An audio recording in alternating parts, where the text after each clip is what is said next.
gentlemen, to Tuesday at 2. I am your co-host, Rob Mann. With me, I have a very handsome and other bespectacled human, Tim Walker. Tim, how are you?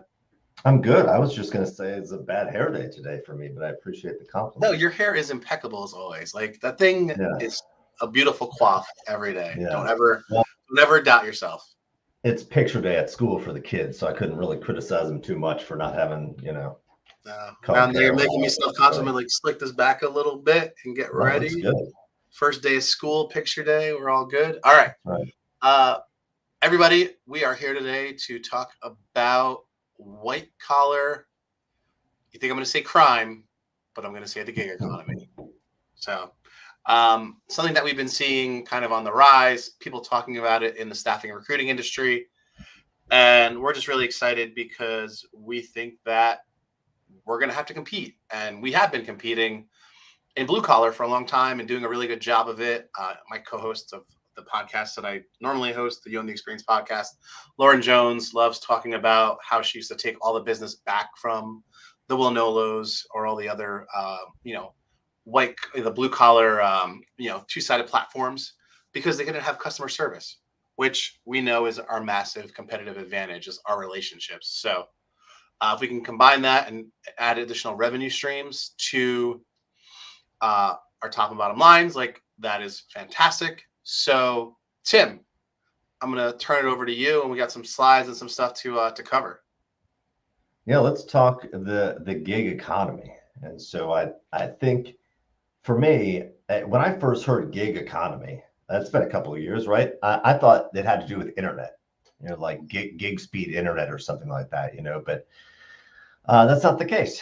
This is this is gig workers, right? So people that are working short time gigs or they're 1099s Project typically, right? based. Project based and going through project or gig websites, right? And I think that's probably what facilitated the rise of it. Yeah. And these are separate from contract workers, right? I guess in a sense we could talk about short-term contractors working through a staffing company as gig workers, but typically when we talk about gig workers, they're independent, right, of a staffing company. Yeah. And we we just used one to do our help design our brand UX UI refresh, right, on the platform. So it was a 2-week assignment. Came in, did some fantastic work, and maybe we'll bring them back when we need to do something else. But Yeah, UX UI design is a great reason to engage creative talent as a gig, kind of like what you see on Fiverr and Upwork. So yeah, and those are some of the big ones, right? Fiverr, Upwork, 99 Designs is I think another one that we didn't list here that's focused on designers. And so if you are a small business typically or an individual and you're looking to get some work done, you can go on one of these websites.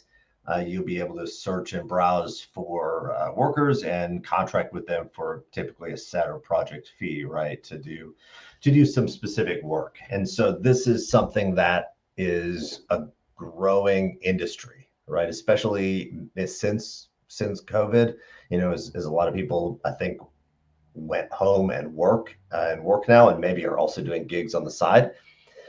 So the next 3 years predicted that 50% of workers will be gig workers. And then in the next 10 years, 80 to 90% of workers. And I'm not sure in particular if this is, like I said, if we're talking about full-time gig workers, or if we're talking about people that are doing gigs on the side, I think that certainly is a lot more prevalent now. People that have got full-time jobs, but then are gigging on the side. yeah, Um, I mean, and everyone, either way, right? yeah, I really like this idea of um, being able to do a little bit of side work, especially if it's stuff you're passionate about. I used to teach fitness classes still for a long time on the side, which is cool, right? Not exactly the same, but same vein. For a while, not recently, but I've done a lot of bullhorn automation side work. Only takes a couple hours a week, and like you can engage me for a gig, and I would bill you, which is my least favorite part of that whole thing. and because remembering to do it, and yeah, and it all kind of worked out. So I'm very much aware of this little thing. Yeah, so let's talk about and just a few slides that I found on the web uh, talking about the gig economy, and I think the impression that we get here is that it's growing, right? That was the last slide here, and then this one as well, showing that the overall sort of volume of gig workers out there and the amount of money that's passing through this part of the economy is growing and is only going to continue to grow. And there's a lot of advantages to gig workers, right? From their perspective, right? They get to be sort of free to do the projects that they want. If they're really good, they can get a lot of work, I think. And also now that there's these gig work websites, it makes it really easy to get yourself set up and to turn yourself into a business, right? Just like I guess Etsy did for small artisans and Amazon did for other sellers, right? It gives you a platform. You don't have to worry about all the platform stuff, and you can just focus on promoting your work. And so I think there's a lot of attractiveness there for people like that, for people that do gig work. But also, one of the big things that you don't get in gig working is benefits, right? And so that's what we see here, that although the gig economy is growing, the biggest thing that will drive people to change a career or maybe take a full-time job is the perks and the benefits. And unless you're going to be self-employed and provide your own benefits, I mean, you've now got to look. you have a lot easier options to do that. Yep. Mm-hmm. Which is good. And so again, one of the biggest challenges for gig workers is medical insurance. So 40% of gig workers don't have, obviously, employer provided benefits, dental insurance, life insurance, long-term disability. Those are going to be big sticking points, I think, for some really talented people, perhaps, to get into gig work because they have families or they rely on the health insurance. And so I think there's an opportunity, and this is really maybe the crux of what we want to talk about today, is there's an opportunity, I think, for staffing companies to get into what we would call gig work, something a little bit different than what they currently do with contractors. Yeah, well, and there's different ways to do this, right? You can still have the recruiter engaged in the process, maybe less, right? Or you could have a customer service or success person whose job it is to keep the data up to date on the contractors who are free and that are eligible, or certain job types or skills that are eligible for more of a gig workflow that might show up on your website. If you have that like ability to, basically display your top available talent that has the skill set for, 1 to 4 week projects. And then once that project's done, they're done. I think one of the ones that I see actually invested in is a company called Hire Runner. So if you ever check out Hire a Runner, it's really what they're doing is like hiring marketing or operations talent for a startup or business. Super interesting. But that is something that number one 3D-IQ can allow and create for you now. But you don't. Maybe that was a long explanation for. You do need a recruiter sometimes if that's how you want it to work, or you could do it basically without a recruiter, right? We're pretty close to just being able to enable that fully without a recruiter at this point. We're not there 100% yet, but it's not far off. So. Yeah, I think that's where the light bulbs maybe started going off when we started talking about this topic. The idea that I think one of the really enticing things for a gig worker would be able to have that gig experience where they could choose the projects they want to work on and have the flexibility, but also have the benefits available to them too, right? And so as a gig worker, if you could, in theory, do your gig work through a staffing company, that allows you to maybe get benefits from the staffing company. Also, I think in my mind, gives you access to bigger clients and opportunities. This is anecdotal, I suppose, but I don't know how much Microsoft and Google are going on Upwork looking for somebody to do project-based work. But And they I think, certainly had, yeah. Well, no, go ahead.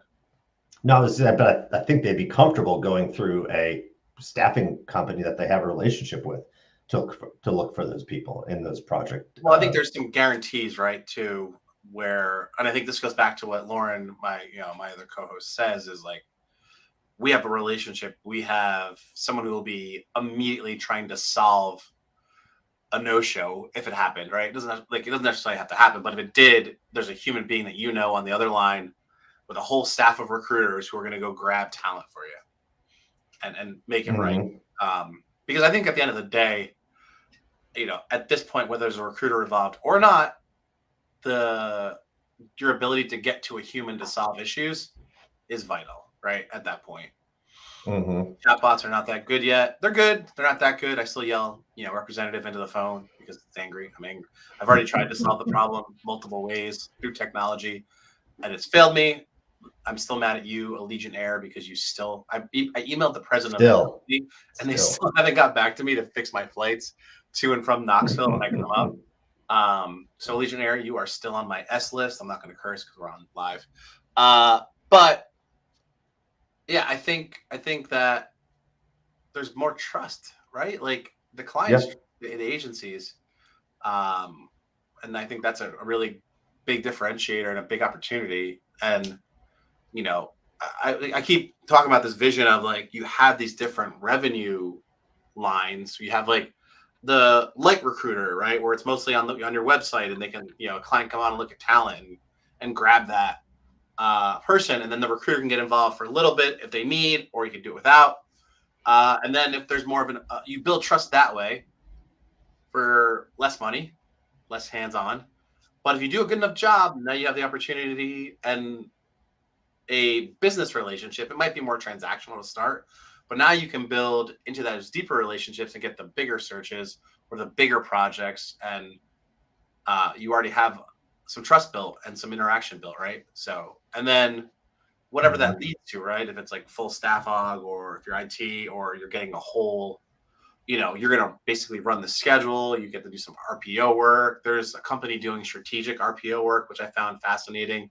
It's more than just RPO. They're building the entire hiring plan with people now and interviewing the candidates, even if they come from other third party, like another staffing company, that we're in talks to enable. So it's been fascinating what's going on and just how you can build so many different business lines with people and just utilizing a little bit of technology. So anyway, I think what we found is that there's a lot of people out there sniffing around this in a third party space, and it's certainly something that we have on our minds. I think as we as I think we'll see in the next couple of months with product releases and things like that, is that there's a real interest, I think, in this, and I would encourage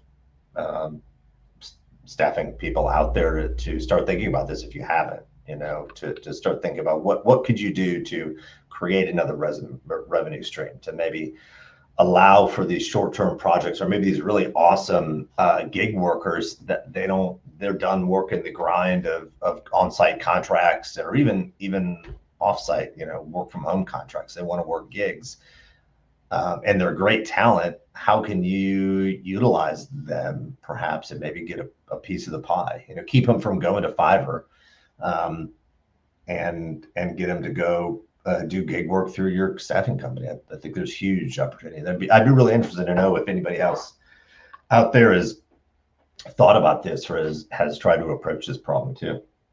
Yeah, let us know. All right, Tim, we're at the 15-minute mark. We've successfully went through it again. Are we on? There's any other slides? Did we miss anything? That's it. You got it. All right. Well, hey guys, let us know if you're thinking about this. This is super important. If 80% of the workforce is going to be in the gig economy, whether it's white collar or blue collar, in the next 10 years, you got to be thinking about it. And then 50% are already there, or in the next 3 years they'll be there. So, if this is going to be where things are moving, get there faster and have some input into how people are building technology for you. So, Mr. Walker, I appreciate you. Amen. Yes, see you, buddy. Thanks, guys. Thanks for tuning in.